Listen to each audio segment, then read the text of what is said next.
Hi, my name's Andrew Strank. I'm with Strategic Planning Concepts International out of Tustin, California. And this is another video in our series of videos about the state of the retail real estate industry in 2022. Massive transformations have been going on for quite a few years now, and we've been addressing some of the changes in our previous videos.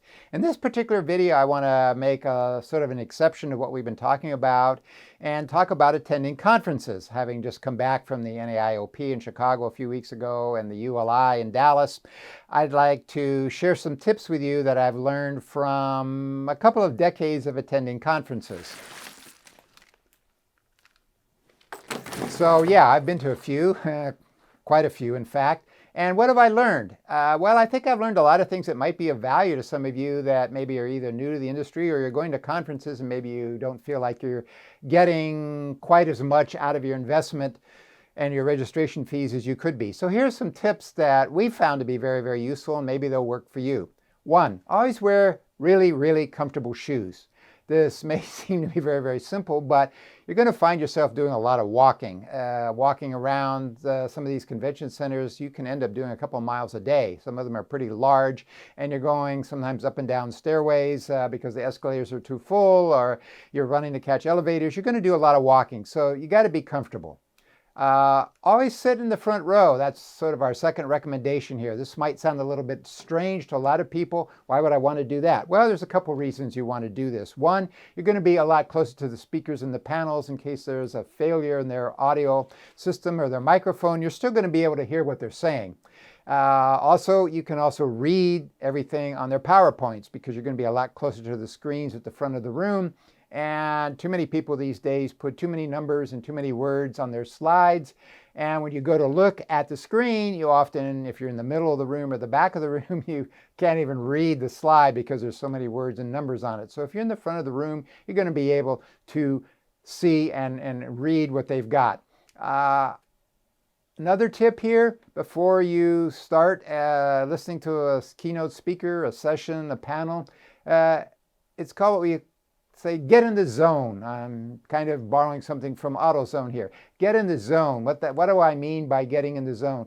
Get prepared to absorb as much information as you possibly can while you're in the session, whether it's a half an hour, 45 minutes, an hour, whatever it is, which means have your notebook ready or your tablet or your laptop so you can take notes, and get the name of the conference you're at, the date that you're doing this, the name of the participants in case you want to follow up later and get in touch with them, and the name of their session or the name of the panel. You'll find that later your memory might not be as good as you think it is, and you're trying to remember, what was that panel that they were talking about food trucks on?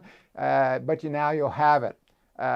So this leads to my next point. Take written or typed notes. Now, whether you do these handwritten, old school, like I do, or you're a millennial and you're going to do it on your tablet or your laptop, doesn't really matter. Whatever works for you. But take some notes. Don't trust your memory. Don't think that a week, 2 weeks, a month, a year, a couple years, even a decade from now, you're going to necessarily remember everything that was said or even the most important things that were said, because if you go to a lot of conferences, you're going to be sitting in thousands of sessions, and after a while they're all going to blend together. So take good notes, and don't be afraid to take copious notes, and don't be embarrassed. I find that a lot of times I'll be in a room with 500 people and I'll be the only person taking notes, and I think, well, either they've all got perfect memories or they really don't care that much about the topic here. But it's been really, really valuable to us over the years to be able to go back and review the notes that we took.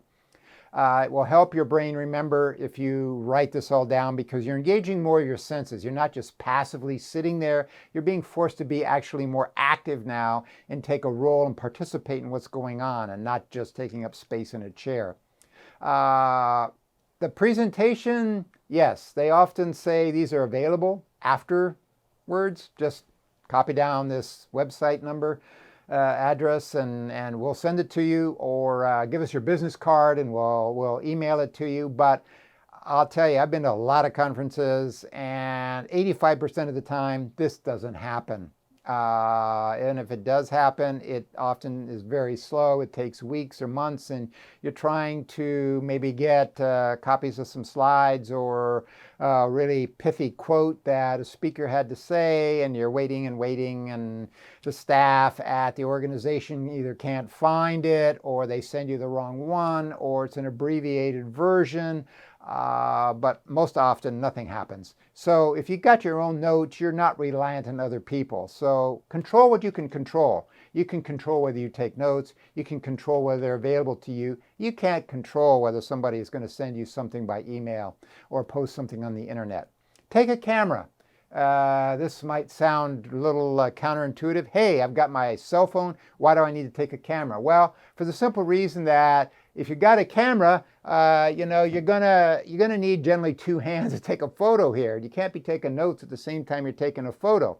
But if you have a point and shoot camera, you can hold it in one hand and you can still be taking notes in your other hand. Also, point and shoots have a couple more advantages. They can really take a lot of photos very, very quickly. They can actually take thousands of photos with the right kind of chip. And you can zoom in and zoom out if you've got a good point and shoot.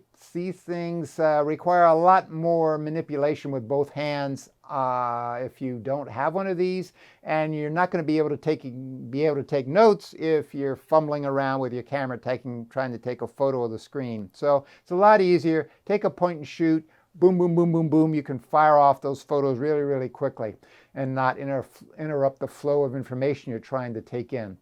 And when you're taking photos, do what we call the double tap. Take two photos of each screen, because sometimes it takes a second or two for the image on a screen to clarify, or maybe it's already started to move to the next one. If you take two, or be really safe, take three of each screen that's being shown, you're going to find at least one of them is probably going to come out. So you could take a lot of photos with your chips now and cameras. Don't be shy. Take more than one photo. Memorize as far as possible the layout of the facilities when you go to a conference.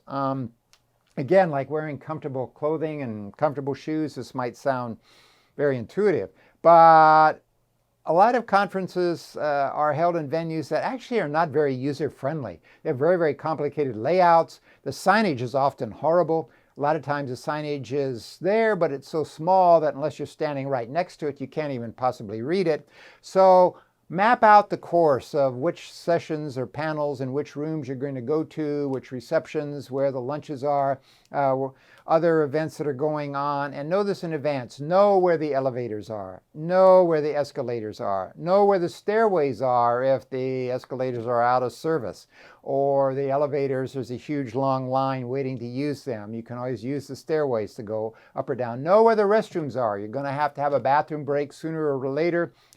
Know where the restrooms are and have a plan B or plan C, because sometimes the restroom that's the closest is going to have a huge line coming out the door, but there's another one a little bit smaller right down the corridor right behind you, the next aisle over. So have a plan B for restaurants, not just which one is closest to where you're going to be attending most of your sessions.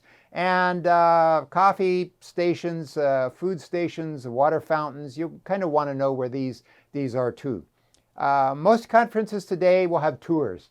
Make sure that you sign up for the tours. These can be the most valuable thing that you actually do when you're there, because you're going to be engaging all your senses. You're not just sitting on a chair listening to somebody talk and maybe taking photos and writing notes, but you're going to actually be walking around the facility, and you're going to be breathing it and listening to it, touching it, feeling it. You're going to be engaging all of your senses when you go on a tour. And so these are really, really valuable. Yeah, you have to get up a little earlier in the morning sometimes to make sure that you catch the bus, but take the tours. We've found them to be really, really super valuable. Usually they're showing you the latest and greatest. A lot of the buildings that are showcasing tours, they're not even open yet. So you're going to get a look before they actually have the grand inauguration. Attend breakfasts. If there's an event that's a breakfast, attend it. Yeah, you have to maybe go to bed a little earlier or not party quite as much the night before in order to make it to the breakfast. I understand that, but make sure you're there, because it's a lot easier to meet people. People generally are a lot more relaxed in the mornings at the breakfast, so generally fewer people, and so it's a lot easier to get into a conversation with people and get some information about them and what they're interested in, what their needs are. Roundtable sessions, attend those. These are really, really helpful as well. They're right up there for us with the tours.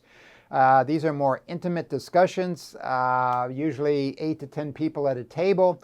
And a lot of times the group leader there will be talking about something that he might have or she might have already given a presentation on in another session, but they're going to go into more depth and they're going to give you a lot more information than what they did when there were 500 people sitting in chairs in a large room. So make sure you attend the roundtable sessions. There's a caveat here, of course. Again, you have to plan well for this because often they don't release the list of the sessions to a few minutes before they open the doors into the ballroom where the roundtables are being held. And all of a sudden, there's 1,000 people or several thousand people waiting to get into the ballroom, and there's 100 or 200 different roundtables, and you're trying to figure out which one do I want to go to, and all the pushing, shoving that's going on there. It's going to be hard to make a good decision in terms of which roundtable you go to. So decide as far in advance, and if they don't post a list, go to the event organizers and ask them long before the event's supposed to happen for the roundtables, because they usually have the list, they just haven't distributed it yet. So get it distributed to you. Don't forget those roundtables.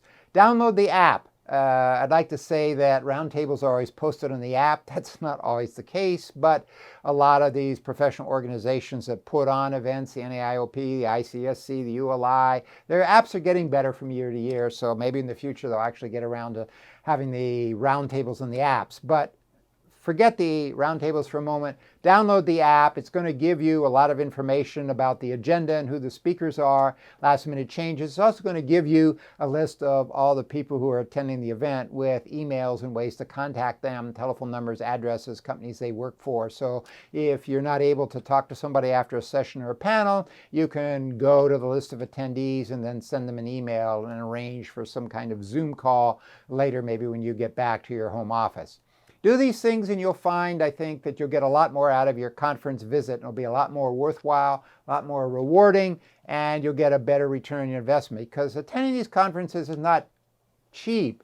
You've generally got to spend money on airfare, you've got to spend money on hotels, there's Ubers, there's taxis, there's rental cars, there's a registration fee for the conference. It all adds up. And so this is like paying tuition at a university. So you want to get the maximum out of your conference visit. Do these things, and I think you'll find that your conference visit will be a lot more rewarding.